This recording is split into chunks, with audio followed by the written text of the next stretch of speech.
Eu considero o desastre do Brasil a proclamação da República pelos militares. Os militares, tendo proclamado a República, julgaram-se donos da República e nunca aceitaram não ser os donos da República. E enquanto a presidência da República e os cargos eminentes do país não voltarem para o serviço e continuar nas mãos militares, nós estaremos nesta situação terrível em que nos encontramos, de falência e de corrupção. Segunda coisa, em causa própria, deputados se dão aumento, o dos trabalhadores fica para depois. Está decidido, a partir deste mês, deputados e senadores ganham exatos 337 milhões por mês, ou seja, 72 vezes mais que um trabalhador de salário mínimo.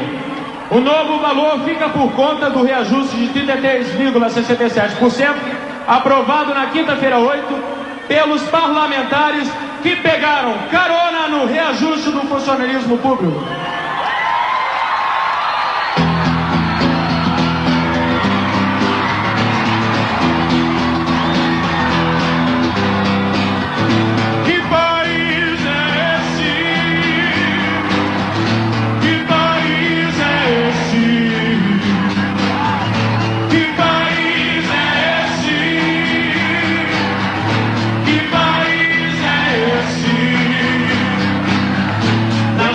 Alguém defendendo a volta dos militares, eu olho para a idade. Se for um jovem, eu me sinto no dever de explicar o que é o arbítrio, o que é a cassação de direitos como o habeas corpus, o que foi um AI-5, o que é a tortura de mulheres grávidas, o que é o fim da liberdade de imprensa, o que é a barbárie da concentração de renda durante a ditadura militar. E se for uma pessoa de idade, eu atribuo a falta de memória que a idade pode estar provocando na pessoa. Na verdade, não há como defender eticamente, moralmente, num plano mínimo de humanidade, uma intervenção militar. Nossos problemas foram piorados pela ditadura. É muito importante lembrar que não se deve nunca questionar a democracia, deve-se aperfeiçoá-la. Por uma pessoa não estar funcionando o remédio, não se deve executá-la na Câmara de Gás, mas mudar o remédio, achar algo mais eficaz. É um recado importante para os jovens que viveram sob o regime de direito pós-1985 ou 88, que foi a Constituição. É preciso estudar o que é a barbárie da ditadura, a quantidade enorme de escândalos financeiros, de gente que enriqueceu ilicitamente acobertada por militares. É preciso insistir nisso para que as pessoas não fiquem achando que agora é que nós temos estes problemas. A última coisa que fizeram com ela foi apertar um torniquete. Por isso que ela tinha o olho saltado. Dia 10 de novembro de 1972, no Jornal Nacional, o Cid Moreira lê uma nota oficial do Primeiro Exército, dando conta de que foi morta num tiroteio a terrorista Aurora Maria Nascimento Furtado. E de manhã cedo, no dia seguinte, a família me liga e me pede para ver se eu conseguia liberar o corpo. Eu fui ao Exército, o Exército que não era no DOPS, eu fui para o DOPS, disseram que não era lá. E quando eu descia do elevador, um policial que me conhecia das tantas idas, me disse, o corpo estava no IML, mas já foi para o cemitério no Caju. E eu fui para lá. Cheguei lá, estava a Dirce Drache. Dirce Drache é uma advogada que trabalhou com Lino Machado. Quando eu cheguei, a Aurora estava já no caixão. Gente, é muito difícil lembrar isso. Ela foi posta um pano branco rasgado na manga e aqui para imitar um vestido. A gente foi cobrindo de flores. Ela tinha um olho saltado, o outro completamente preto, um afundamento no maxilar, uma fratura exposta no braço, mordidas pelo corpo. Não tinha unha nem bico de peito. O cabelo dela era liso. Ela tinha 26 anos, branquinha. Eu tinha a mesma idade dela. O cabelo dela liso assim, e tinha uma franja que tinha sido cortada em cima da sobrancelha, toda irregular. E eu fiz um gesto desse gesto de carinho que você faz em criança, passando a mão assim. Quando eu passei a mão, que o cabelo levantou, meu dedo afundou. Aí eu comecei a mexer no cabelo. Eles tinham, a última coisa que fizeram com ela foi apertar um torniquete. Por isso que ela tinha o olho saltado.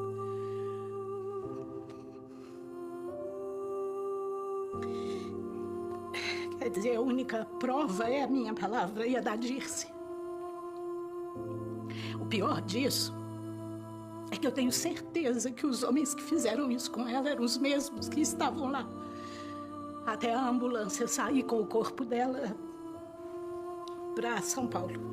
A gente tratou de botar muita flor nela para ver se os pais não percebiam. Desculpa. Eu era moça, não é? Era bonitinha, como todas. E eles me chamavam de Miss Brasil. Lá tinha um sujeito que era um tarado, que não podia me ver. Quando ele me via, ele fazia assim. O nome dele era Tralli, o sobrenome, chamava de Tralli. Eu tinha que tirar a roupa. Então era sempre a mesma história, nem faziam pergunta. Certo? Então, esse abuso, essa coisa horrível da tortura, não dá para imaginar. Eu sei que foi comigo, mas foi com os outros também e continua sendo, né? Aí no Brasil, com os pobres, com os presos. Eu tinha leite. E o leite, ele dizia que atrapalhava o desejo dele, né? Então, mandou me dar uma injeção para cortar o leite. Que eu vou dizer, era tão psicopata que era mais fácil tirar aquele leite e continuar tarado, né? Continuar louco como ele era. E os outros também. Tem o tal de Nelsinho também. E era tudo inho. Nelsinho, Rubinho, Luizinho, Toninho, era tudo inho. Fininho, tudo inho. Todos no diminutivo, porque eles são menores mesmo. Eram menores. Eles sabiam que eram menores, se chamavam no diminutivo. Não é? Só pode ser isso. E foi um horror. Foi uma coisa... Não dá para contar, não dá. E antes eu fiquei com uma moça chamada... Aí já me passaram para a cela 1, lá do fundão, com uma moça chamada Vera Lúcia Nicoletti. Ela é de São José do Rio Preto. Ela e o marido foram presos, foram torturados quase até a morte. E teve um dia que trouxeram ela desmaiada, jogaram ela assim, era uma cama, um colchão de palha com uma cama de concreto, assim. Jogaram a Vera lá, toda torta, e eu pensei que ela tinha morrido. E eu comecei a gritar para os meninos. Ela morreu porque eu não conseguia animar ela de jeito nenhum. A gente, quando alguém chegava da tortura, você animava, fazia massagem, ajudava. E ela estava desmaiada.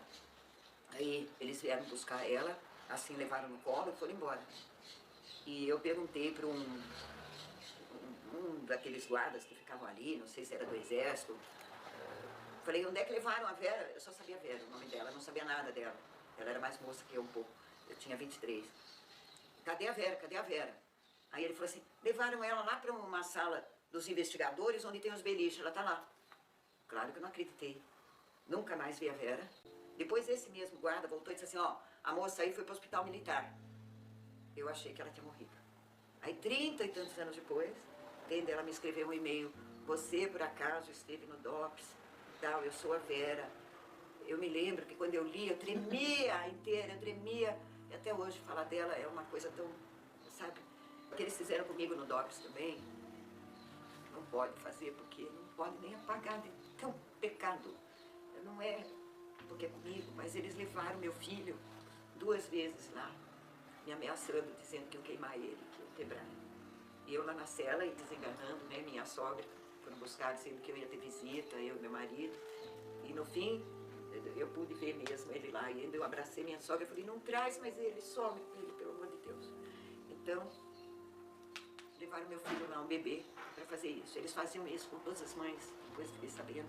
Eles deixavam as crianças, você vê as crianças para saber o que eles podiam fazer, ou as crianças que verem, como algumas companheiras, né, levavam a criança para ver a mãe torturada, arrebentada. Eles não tinham...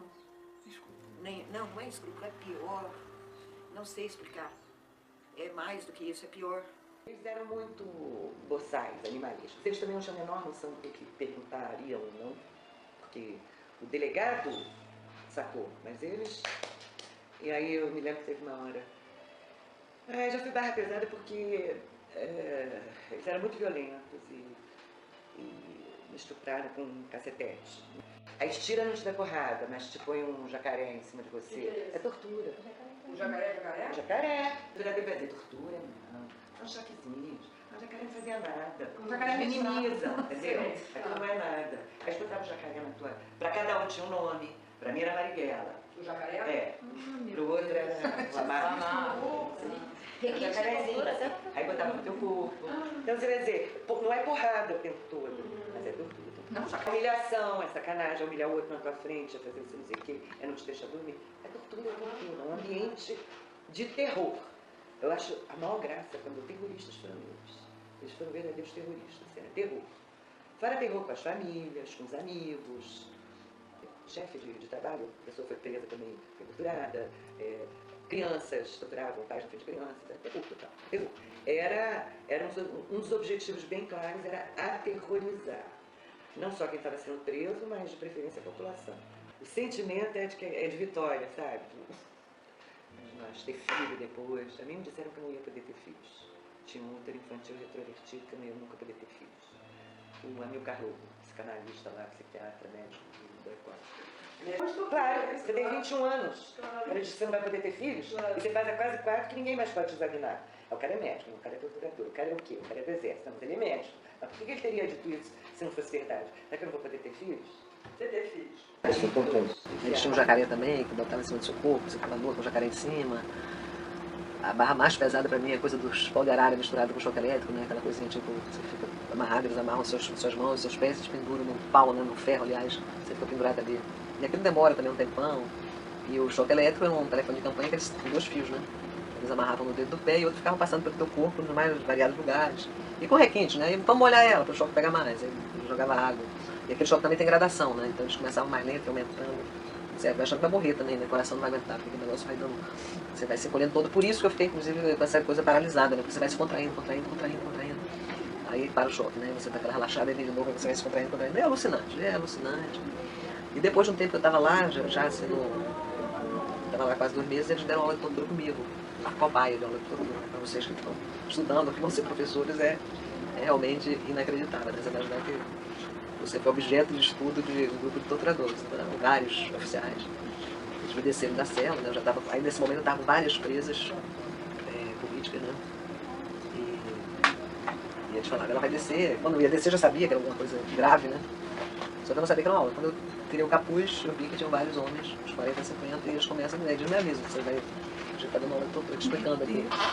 E aí eles começam a explicar o que é mais eficaz, o que é menos eficaz, Então eu tive a postura assim mais de dizer, eu não posso falar nada, tem que ficar quieta, tem que ficar, entendeu, assim, como se eu não soubesse falar, não conseguisse, não pudesse. Vários dias eu fiquei tomando soro, fiquei assim como se fosse uma enfermaria nessa cela, eu estava muito mal. Tinha mulheres, enfermeiras, assim? Não, só não existia figura feminina nenhuma, todos eram homens. E isso tem infraestrutura, né, que eram os homens, os torturadores também eram homens, só tinha homens.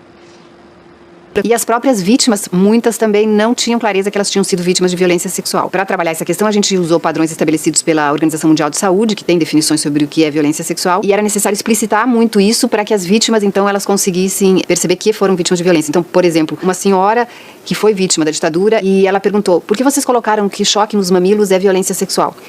E aí eu respondi, bom, a gente segue os padrões da Organização Mundial de Saúde e isso é violência sexual. E ela gritou assim, super alto, ela falou, não, eu levei choque nos mamilos, mas eu não fui vítima de violência sexual. E isso, ela não foi a única, não era uma exceção. A gente percebia claramente que, por exemplo, a maioria das vítimas não tinha essa noção de que ser obrigada a tirar a roupa, ficar nua no momento da prisão, isso já é violência sexual. E aí os relatos são muito fortes, porque a gente ouviu muitos relatos de mulheres, por exemplo, grávidas, que foram levadas para assistir os companheiros serem torturados. A gente ouviu relatos de mulheres grávidas que eram torturadas para perder os bebês e abortavam. E a gente também ouviu crianças que sobreviveram à tortura na barriga das mães e crianças que presenciaram violência nas suas casas, nos ambientes onde viviam ou foram separadas dos pais, ou crianças que a mãe, por exemplo, teve que fugir para o exílio e deixou o bebê de 3 meses. Então são relatos assim sempre muito fortes, de muita dor, de muita violência com pessoas totalmente indefesas e, obviamente, como todo mundo sabe, eu espero que todo mundo acredite que a tortura é um crime injustificável, né, inadmissível, e a gente sabe, é um crime que não é passível de anistia. Na questão da mulher, a coisa ficava pior, porque, quer dizer, pior era pra todo mundo. Não tinha melhor pra ninguém, né? Mas existia uma intenção da humilhação enquanto mulher. Então o choque na vagina, no ânus, nos mamilos, alicate no mamilo eram as coisas que eles mais faziam. Eles começaram dando choque no peito, no mamilo, eu desmaiei, eu comecei a sangrar na boca, sangrava em tudo quanto era da vagina, sangrava no nariz, na boca, e eu estava muito, muito mal. Veio um dos guardas e me levou para o fundo das celas e me violou. Ele falou que eu era rica, mas que eu tinha a buceta igual de qualquer outra mulher. Ele era horrível. E me seguravam pelos seios, fechavam a tesoura sobre o seio, fechavam, apertavam, depois tiravam. Esse tipo de coisa assim. Durante todo o interrogatório, colocaram uma música numa altura impressionante. E à medida que tocavam a música, espancavam meus companheiros e a mim. E estavam completamente excitados e alegres, satisfeitos, como se fosse uma festa. O choque elétrico parece a mim e a maioria dos companheiros a pior das torturas.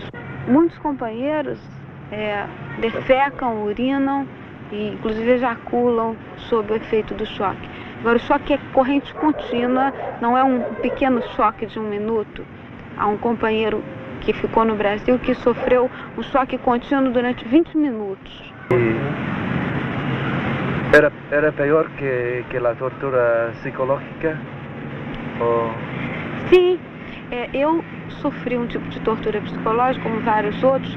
Fui levada para um recanto escuro, numa determinada estrada, onde me colocaram um cartaz do Esquadrão da Morte e me ameaçaram com a pistola de matar. Realmente a nós não assusta muito, porque a gente sabe que eles não nos querem mortos, eles querem vivos, eles querem humilhar, inclusive, e tirar informações. Se eles nos matarem, acabou. E tem algo com o crocodilo? Sim, o crocodilo eu não sofri. Depois que eu saí do COD é que trouxeram crocodilo. Agora existe, é psicológica também, porque... Como se me mostrou? Sim, prendem os pés e as mãos e a pessoa fica nua e o crocodilo passeia pelo corpo, pelo nosso corpo. Cobras, há celas onde há muitos ratos, baratas, celas de castigo. Esta era uma solitária pequena, totalmente fechada, sem iluminação, aonde permanecemos durante 2 dias sem alimentação. Após este tempo, nós fomos conduzidos para uma sala especial, uma sala de tortura, aonde começaram a me espancar barbaramente, com palmatórias. Aonde? Nas mãos, na sola dos pés, nas costas e nos testículos. Diante de uma resistência, também fui colocado no pau de arara, amarrado pelos pés e pelas mãos, com um cordão amarrado na cabeça, ao testículo. Passaram a me dar choque elétrico em todo o corpo.